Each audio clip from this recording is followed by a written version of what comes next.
একসময় বাংলায় দেশের স্বরাষ্ট্রমন্ত্রী এসেছিলেন, বলেছিলেন বাংলায় দুর্গাপুজো হয় না। আবার তিনি দুর্গাপুজোর উদ্বোধন করতে এসেছেন। অবশ্য দুর্গাপুজো এখন মানুষের মনের মধ্যে গেঁথে গিয়েছে। না, এর জন্যে গোভক্তরা খুব একটা কৃতিত্ব দাবি করতে পারে না। বাঙালির চিরকালের অন্যতম সেরা উৎসব, সেরা পুজো দুর্গাপুজো। বাঙালির সাথে সাথে বাঙালির সাহিত্য, সংস্কৃতি, কৃষ্টি এই দুর্গার সাথে জড়িত আছে। সেটা অবশ্য ভিন রাজ্যের অসংস্কৃতিবানদের মাথায় ঢোকার কথা নয়। রামকুমার চট্টোপাধ্যায়ের আগমনী গান যারা শুনেছেন মন দিয়ে, তারা দেখেছেন দুর্গা মানে উমা কৈলাস থেকে আসছেন। এই উমা বাপের বাড়ি আসছেন, বাপের বাড়ি আসছেন ছেলে মেয়ে নিয়ে। আর প্রশ্ন করছে তার বাবা যে, হ্যাঁ রে, তুই যে এত গহনা পরে এলি, কোথা থেকে পেলি? ভাতের সাথে তোর নুন জোটে না?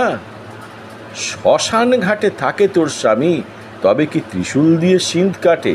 অর্থাৎ বাঙালির রেনেসা বাঙালিকে এমন একটা উচ্চমাত্রায় নিয়ে গিয়েছে যে বাঙালি দেবী দুর্গাকেও, তার মহিষাসুর মর্দিনী দেবী দুর্গাকেও তার ঘরের মেয়ে বানিয়ে নিয়েছে, ঘরের মেয়ে করে নিয়েছে। তাই বাংলায় নাড়ু, মুরকি, আরশে, ভিয়েনের গন্ধে এক মাস ধরে বাতাসে ভাসতে ভাসতে জানান দেয় কৈলাস থেকে আসছেন উমা তার সন্তান কন্যাদের নিয়ে, পুত্রকন্যাদের। মুখ্যমন্ত্রী মমতা বন্দ্যোপাধ্যায়ের একটা কৃতিত্ব যে তিনি বাংলার দুর্গোৎসবকে, দুর্গা পুজোকে একটা নতুন মাত্রা দিয়েছেন, একটা high most super power marketing সিস্টেমের মধ্যে নিয়ে এসেছে। আজকে শুধু দুর্গাপুরকে যদি ধরে নেওয়া যায়, দুর্গাপুর শিল্পাঞ্চলকে যদি ধরে নেওয়া যায়, গ্রামীণ এবং শহর দুটোকে ধরে, তাহলে দেখা যাবে কোটি কোটি টাকার মার্কেটিং হচ্ছে এই দুর্গা পুজোকে কেন্দ্র করে। শুধু যে কর্পোরেট সংস্থায় লুটে নিচ্ছে তা নয়, কিন্তু একটা বাঁশঝাড়ের মালিক, একটা পদ্মপুকুরের মালিক, বা একটা ইলেকট্রিশিয়ানও কিংবা নাড়ু মুড়ি মুরকির দোকানও, তারা কিন্তু এই দুর্গা পুজোয় দুহাত ভরে আয় করে। মুখ্যমন্ত্রী মমতা বন্দ্যোপাধ্যায়কে যে যতই গাল দিক না কেন, সহজ সত্যটা স্বীকার করতে হবে যে দুর্গা পুজো হয় না যারা বলেছিল, তারা বাংলায় আসেন, দুর্গা পুজোর উদ্বোধন করেন, হিন্দুত্বের জয় ঢাক বাজিয়ে যান, সঙ্গে সাথে শুভেন্দু, দিলীপ ঘোষদের মতন নেতারা। তো যাই হোক, দুর্গা পুজোকে একটি উৎসবে, একটি সুপার পাওয়ার মার্কেটিং সিস্টেমের মধ্যে নিয়ে এসেছেন মমতা বন্দ্যোপাধ্যায়, যেখানে একদম প্রান্তিক মানুষ থেকে কর্পোরেট সংস্থা লাভবান হয়। কার্নিভাল, এই কার্নিভালও একটা বিশেষ রূপ যা মুখ্যমন্ত্রী মমতা বন্দ্যোপাধ্যায় নিজস্ব কৃতিত্ব দাবি করতে পারেন। এই কার্নিভালকে নিয়েও কিন্তু জেলায় জেলায় একটা সুন্দর উৎসব হয়, যেখানেও প্রান্তিক মানুষ থেকে কর্পোরেট সংস্থা লাভবান হয়।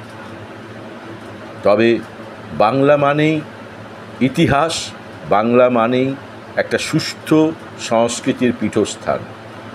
তাই গৌরবাজারের এটাকে কার্নিভ্যালও বলা যেতে পারে। বিসর্জনের দিন হাজার হাজার মানুষ কাতারে কাতারে আসে। সেইখানকার স্থানীয় দুর্গাপুজোর যে পারিবারিক দুর্গাপুজো, সার্বজনীন দুর্গাপুজো, তাদের বিসর্জন, যাকে বলে নিরঞ্জন, তা হয় একসাথে। তারা সেখানে একসাথে এসে দেবী দুর্গাকে বিসর্জন দেন। বিসর্জন কথাটা বলা ভুল হবে, নিরঞ্জন দেন, কারণ উমা কখনো বিসর্জিত হয় না, উমা বাপের বাড়ি যায়। অর্থাৎ দুর্গা পুজোকে কেন্দ্র করে বহু প্রাচীনকাল থেকেই একটা কার্নিভাল, অলিখিত কার্নিভাল, যার আধুনিক রূপ হচ্ছে কার্নিভাল, সেই জিনিসটা হয়তো হয়ে এসেছিল। কিন্তু তাকে একটা নতুন মার্কেটিং সিস্টেমের মধ্যে নিয়ে এসেছেন মমতা বন্দ্যোপাধ্যায়। দুর্গাপুজোকে কেন্দ্র করে প্রান্তিক মানুষ থেকে কর্পোরেট সংস্থা সবাই কিন্তু মুখিয়ে থাকে সারা বছরে, যে যতই নিম্নে মন্দে করুক না কেন। এটা একটা নতুন দিক, নতুন মার্কেটিং সিস্টেম, যা উৎসবকে কিভাবে দাঙ্গা নয়, কি অশান্তি নয়, কিভাবে শুধুমাত্র বাজারজাত করতে হয় তা মুখ্যমন্ত্রী মমতা বন্দ্যোপাধ্যায় দেখিয়ে দিয়েছেন। এবং দুর্গাপুজোর সংখ্যাও বেড়েছে অনুদান দেওয়ার ফলে, অর্থাৎ দুর্গাপুজো এখন পাড়ায় পাড়ায় নতুন একটি শিল্প 1 মাসের জন্য।